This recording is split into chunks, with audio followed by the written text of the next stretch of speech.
انظر بهذا الاتجاه. هذه الحروف الكتابية شكلت شعر الرأس أو غطاء على الرأس، ثم هذا الجبين، هذا الحاجب فوق العين، هذه العين، هذا الأنف، هذا الخد، الفم، الذقن، أسفل اللحية. إذن هو كما قلنا صورة مقطع جانبي أيمن لوجه إنسان. هذا الرجل تبدو عليه ملامح القوة والشدة، يبدو أنه في العقد السادس من العمر تقريبا. على خد هذا الرجل توجد أفعى صغيرة دقيقة الصنع، لها عينان صغيرتان. موقع هذه الأفعى هو خد هذا الرجل كما تشاهدون حضراتكم. أسفل الأفعى إذا دققنا النظر في خصال شعر لحية هذا الرجل، هذه خصال شعر اللحية، ثم هذا الذقن، وهذا ما نفترضه جزءا من العنق وأسفل الرقبة.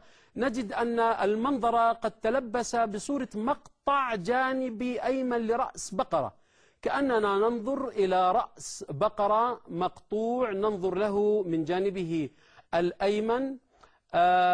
ووضعنا يعني صورة هذه الرأس الحقيقية لرأس بقرة، مقطع جانبي أيمن لرأس بقرة، لنقرب الصورة والمنظر لحضراتكم كيف أن هذه الصورة الرمزية تقريبا تشابه هذا الرأس الحقيقي لرأس بقرة.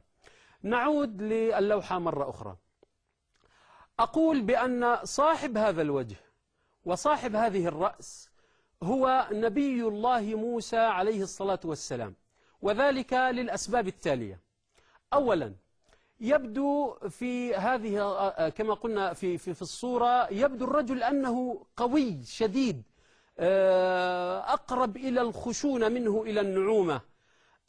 هذه الصفة من صفات نبي الله موسى عليه الصلاة والسلام، حيث جاء وصف موسى في القرآن الكريم عليه الصلاة والسلام بأنه قوي مفتول العضلات. الحادثة التي حدثت في زمن موسى عليه الصلاة والسلام عندما تعارك رجل من بني إسرائيل وواحد من الفراعنة أو من قوم فرعون، تدخل موسى لصالح الإسرائيلي، فبمجرد أن وكز الفرعوني قضى عليه بضربة واحدة، قتل ذلك الفرعوني. أعوذ بالله من الشيطان الرجيم. قال الله تبارك وتعالى بعد أعوذ بالله من الشيطان الرجيم: ودخل المدينة على حين غفلة من أهلها فوجد فيها رجلين يقتتلان، هذا من شيعته وهذا من عدوه، فاستغاثه الذي من شيعته على الذي من عدوه فوكزه موسى فقضى عليه. بمجرد أن وكز ذلك الرجل قتله. الشاهد الآخر على قوة موسى عليه الصلاة والسلام الجسدية، أنه عندما رفع غطاء البئر، القصة المشهورة والمعروفة في القرآن الكريم، عندما سقى للبنتين غنمهما، جاء إلى غطاء البئر فرفعه بمفرده، وكان يلزم ذلك الغطاء عصبة من الرجال أو مجموعة من الرجال لينزعوا ذلك الغطاء. لهذا قالت ابنة إحدى البنتين، وعلى الأغلب أنهما بنتي شعيب عليه الصلاة والسلام، قالت إحداهما لأبيها: يا أبت استأجره إن خير من استأجرت القوي الأمين. هذا كذلك شاهد من القرآن الكريم على قوة موسى عليه الصلاة والسلام الجسدية. في أحاديث النبي صلى الله عليه وآله وسلم في الإسراء والمعراج، عندما أسري به رأى نبي الله موسى عليه الصلاة والسلام، فجاء يعني قول النبي صلى الله عليه وآله وسلم قال: رأيت موسى فإذا هو رجل كأنه من رجال شنوءة. فإذا هو رجل ضرب، الضرب هو مفتول العضلات من غير سمنة، ليس في جسده دهون وسمنة الانتفاخ، ولكنها عضلات مفتولة، هذا هو الضرب.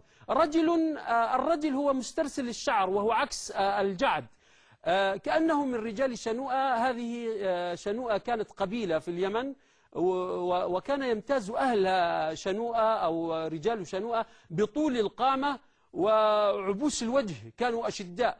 فشبه النبي صلى الله عليه وسلم موسى عليه السلام بهؤلاء القوم، قال كأنه من رجال شنوءة.